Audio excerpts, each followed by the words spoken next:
Hola familia, ¿qué tal? Are you in the process of relocating to Panama? And again, with all the chatter, are you asking yourself the question, should I? Is Panama still a good choice for me? Let's talk about it.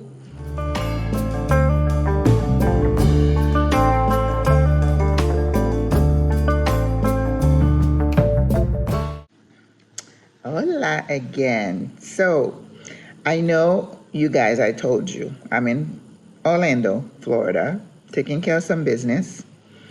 And I am currently in an empty house with no furniture. So I am not able to use my laptop to use Zoom to record my video. And you won't believe where I am right now. I am leaning on top of a tall trash can that I have cleaned the top, put a towel on, and that's how I'm coming to you today. So I want you to appreciate the efforts that I put in to create a video for you today. I was hoping to kind of be like in a park, but the audio comes out really bad. I tried to record one time on my patio in Panama City, did not work, too much noise. But anyway, so I hope you guys are able to hear me correctly because I'm using my iPhone this time. And I know I'm not fond of doing that, but hey, they look pretty good usually. So, okay. I wanted to have a quick chat. This is not going to be a long video today. I know I say that a lot, don't I? But I want to talk to you about any concern you might be experiencing, thinking, feeling, wondering, losing sleep over. If you're the person who is in the midst of relocating, you're downsizing, you've spent money on your relocation tour or your scouting trip, and you're like, should I? Okay, let's have a chat. As you know, I've been in Panama a couple of years, and again, love being there. It is one of the best countries, and I've traveled a bit, not a lot, but a bit. This is the place where I felt the most comfortable as someone living there, because as you know, when you go, you visit, you're on vacation, it's a different expectation. It's a different vibration that you have with the place. But for me, I've made 3 or 4 trips to Panama before I decided to retire there. It was a test for me to see, does my spirit feel at peace in that place? And that was important to me. I don't know if it's to you. So I guess the question for you is, did you do your due diligence? Did you take some scouting trips? Did you do the research? And again, some people have not, and they're managing. But knowing me, that wouldn't work for me. So if you are in the middle of it all, and you've watched my videos and other people's videos, and you feel pretty comfortable, I can't help feel that some of you, not all, might be wondering, am I making the right decision? With the thing going on with the canal and everything else happening, should I be worried? And some people take it the wrong way if you feel a little bit of angst, right? About the future. I mean, as retiree, we already have a lot of concern and fear and anxiety about growing old and not being able to care for ourselves. And then we have the nerve to decide we're going to go away. That kind of puts you in a negative light with some people. Some people feel, how dare you? And some people are like, want to cut you off because, some people think you're not patriotic if you decide to leave. And you know what? Again, as I say, you have to learn to deal with all the winds that are going to come at you, right? And I always say, go back to baseline. What is your why? Some people may not even know why you want to consider retiring abroad. They just see, oh, she's leaving. And you know, I've always said, a lot of people are just reactive. They just don't even talk to you. They're judging you. They don't know what your reasons are, but they already made up their mind about you. You know, putting labels, attaching labels to you. You have to be able to do that, sis, okay? So that's when you develop a strong backbone, and then you're kind but firm. I'm sorry you feel that way, but. And also with the video that I did about the darker side of moving abroad, some people felt some kind of way. They got into their feelings about the dark side terminology. Well, I'm not saying I'm going to apologize for using the term, but I felt it was fitting just to say that it's not all glamorous, that there is a lot to consider, that we go through dealing with friends, family, acquaintances about our decision. So if you're looking at that in this current environment, you had to deal with all that, you know, the naysayers, those, I remember the little squirrels running up there. Sometimes they make a lot of noise. I'm in my courtyard. It's got an open screen, like a pool screen. So it's really cloudy, so I could get a little bit of light. So I hope this video is coming out okay. But let's think about it. You have invested so much time and energy. Does it pay for you to stop right now in the middle, okay? My last video, I talked about being prepared, positioning yourself. It did not say you needed to stop your relocation activities, right? Because it took you too much time. You've invested too much to stop now.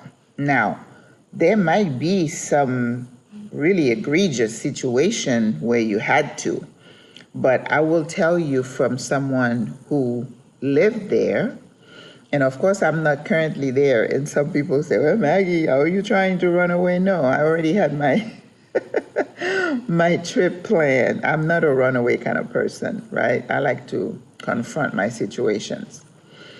But I watched his sister yesterday on another YouTube channel who is in Panama City, Panama, and she was saying that she does get the question about, is it safe for me to still come? How are people treating you guys? What is the relationship like? What's the temperature of the country? I have to tell you that Panama is a special place. I say that all the time. Te quiero, te amo, Panama. You know that. You guys know that. But as an expat, a foreigner, immigrant, someone corrected me, well, when you leave, you're no longer an expat, you're an immigrant, whatever. Excuse me, left my water. Whatever label you want to put on me, on us, once you make that decision, it's up to you to understand how the country operates, okay? Panama is a republic. There is democracy. It's a multi-party political system. We had elections this past year, and we have a new president, and he seems to be doing a good job. I am not privy to all the details of what's going on. People talk about poverty. There's poverty everywhere. People talk about corruption. There is corruption everywhere, okay? And it's not my job to point the finger or to try to fix anything. You and I, we're visitors.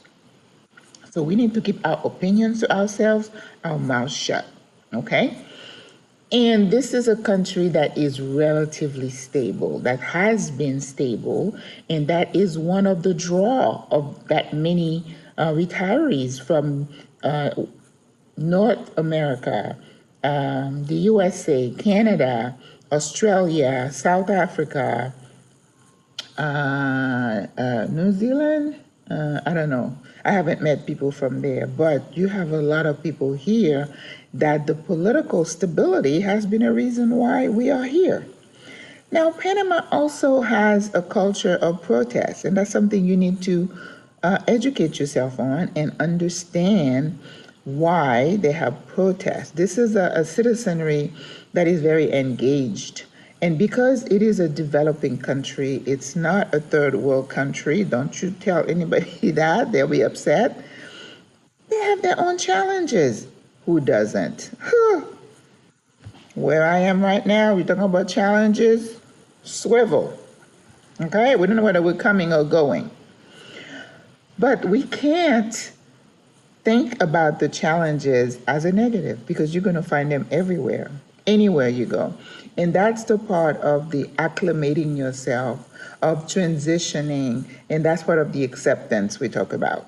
Okay? So the culture of protests that every so often you're going to hear protests in Panama, and people who've been there for a long time said that sometimes they've turned a little bit serious, like burning cars and stuff. Last year, apparently, they had a big one where was it the year before? The year before, in 23, where, they blocked the road, food supplies could not come to the city, and we were like, people were missing a few items. But, you adjust. You adjust. When you think about if you compare it with other countries, it's not that bad. So when you hear protests in the street like we had this week, there is a group called Soundtrack that is always protesting like wages and every little thing. They block the road. And the government has been pretty understanding. Except this week, I understand there were some injuries and the president is being a little bit more serious about it, okay? So don't let that, telling you this means don't let that be a deterrent. Usually in Panama, people communicate through Facebook groups, to WhatsApp groups, so that's why you need to get connected. If there is something happening, somebody is going to bring it up and you're going to know. As someone who manages SWRA, if I hear something in another group that I think is going to be of interest to my group, I forward it and I share it. Not everything. We don't allow political whatever in the chat because everybody's opinion should be their own, right? Okay, so you've spent your money and your time and energy planning your relocation to Panama. I'm trying to tell you the political system is as stable as it will be. Don't let the protests,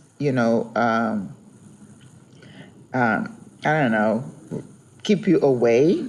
But the main question people are asking is how are the locals reacting to the whole Panama Canal thing? And I think just like in America, people are divided in their opinion. And even within the expat community, it's divided. I don't know, I guess it's divide and conquer or unconquer, because that's happening all over. Pro, against, all their reason. I think it's amazing for me. I just read all the comments. I do not comment. I'm not creating a record, say Maggie said this 20 years ago. I'm not engaging. But people are in different camps and they have different opinions, which they are allowed to.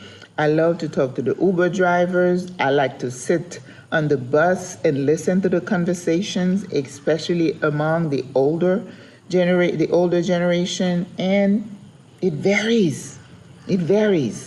But personally, just like this sister that I watched yesterday said, I have not seen a difference in how I, as an expat, as an immigrant, legal immigrant, how I am treated in Panama.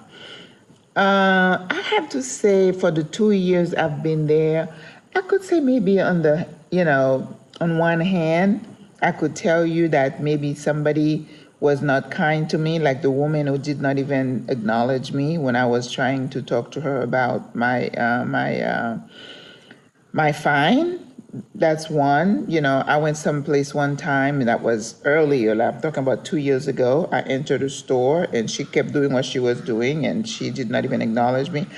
But I think it's more about the culture of not thinking of customer service the way we think it, acknowledging you, thanking you for entering my store, offering to help. It's iffy. And that's also part of the adjustment. But to assuage your fear or your concern that maybe they'll be throwing stone at us, or we haven't seen that. We haven't seen that. Even in a place like Mexico City, there was at one time, I think maybe a year or two ago, they talk about some locals were upset about the, what's the word they use again?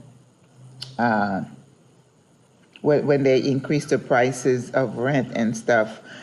And there is chatter online in an article, and that's why you cannot listen to that and generalize it to the whole population. Panamanian people are a very kind and respectful people. And given the history of Panama with the U.S., I am amazed how welcoming they are, because some other groups might be a little bit more vindictive and unforgiving. They're not like that because they enjoy life so much. And I know that the immigrants, the expats, we bring some, we bring jobs, we spend our money. Most of us don't work. So that's why the government is so friendly, the friendly nations visa, the pensionado visa. These are very generous options for foreigners. So I wanted to just tell you, one more person to tell you that no, we haven't been treated any worse by what's happening. They understand that it's not us, that the decisions are being made on a higher level. And I said initially that I didn't believe it was going to be as bad as some people expected, because there are some things they can negotiate on. And I said that. And I'm hoping and praying that that's the case, that people understand the value of negotiations and of a win-win, right? And not just putting your foot on somebody's neck. So if that was a concern for you, sis, I would say don't. But I also urge you to watch my video from last week about positioning and shifting, because everything in this world is going at a different pace. The world is changing. And if you're listening to economists and people who talk about trends, you need to educate yourself that things are changing, right? So you need to be prepared. And that's why I say, and even then, some people took it the wrong way for me to say, I hate this person. But I'm allowed to have an opinion, and I'm allowed to prepare myself, get my ducks in a row, and not walk around like I'm in La La Land. And I don't want that for you. And you know what? I didn't introduce myself, but you know who I am. I'm Maggie, your sister.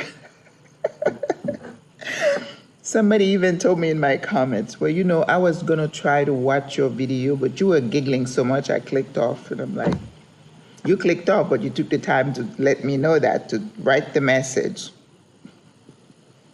I will keep smiling. As I said, if my giggles bother you, please click off. You don't need to hang around. Don't just make yourself miserable because you're not making me miserable. All right, sis. So just don't stop what you're doing. Panama still welcomes you. Could there be changes coming? I don't know. I don't have a crystal ball. I would say continue with your plan before there are major changes to the visa process. Anything is possible at this point. When people are pushing in a corner and they are trying to bargain, anything can happen, okay? We're grown people. We're not, wet behind the ears. Hopefully you know how the world system works now. I figured it out in my 50s. I was a late bloomer, but I figured it out. So nothing surprises me so much, even though I've been surprised a lot by some things happening recently, but it's out of my hand. It's out of my hand. So, all right, sis. So don't forget to like, share, and subscribe. I keep forgetting to say that. Well, my last video didn't do as well, but not every video does well. So it's okay. It's okay. I'm still smiling, and that's why I'm here with you today on this trash can, talking to you to tell you, sis, work your plan. Write your plan, work your plan. We're waiting for you in Panama. I was talking to somebody today and I was just raving about Panama, and he's like, oh, I need to come visit. And I'm like, yes, you should. You should. So I'm still the ambassador for Panama, even though I was fine. I'm not going to talk about that again, but c'est la vie. C'est la vie. All right, guys, it's 20 minutes. This is the shortest video I've had in a long time. But remember what I said. Don't stop your plan. No one's going to throw anything at you here in Panama. They're still going to say, bienvenido a Panama. Panama awaits. Panama is beautiful. I have to say I'm enjoying this cool weather. 64 degrees in the morning. I have not seen that in Panama City. Now in Boquete, I'm sure, but Panama City, woo! In the morning, you open the window and the sun is blazing. Here, 64. I hear roosters and birds. It's nice. But I'm still going back to Panama. So there is nothing to hold me here. I have family. I can still visit. But peace of mind, the heaviness I feel here, I don't feel it over there. I'm grown and I'm going to do what's best for me. And I hope you do the same. All right, sis. God loves you. You know I love you. Au revoir. À la prochaine. Bonne journée.